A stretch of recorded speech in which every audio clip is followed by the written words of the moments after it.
Rijkswaterstaat griep 10 om vat te komen dat er nog meer ongelukken waren op het Klaverblad bij Heerenveen. De oude man heeft er flink wat ongelukken vest.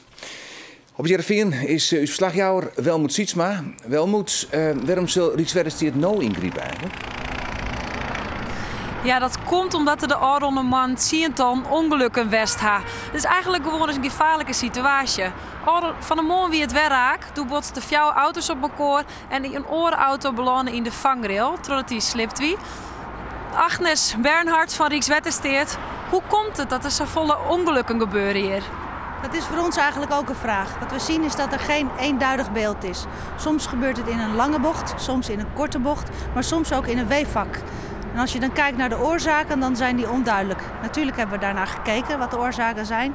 Gekeken naar het asfalt, we hebben gekeken naar het weer, we hebben gekeken naar het weggebruik, naar de weggebruikers.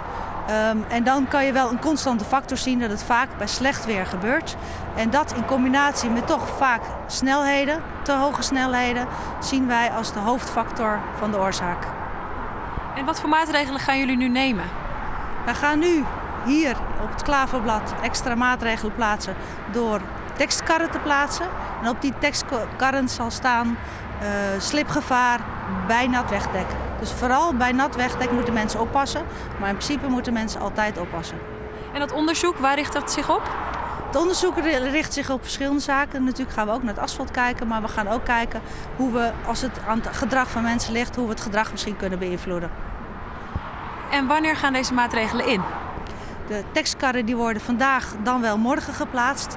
En het onderzoek dat moeten we afwachten om te kijken wanneer we dan maatregelen kunnen nemen en welke maatregelen dat dan zullen zijn. En op wat voor termijn hopen jullie een oplossing te hebben?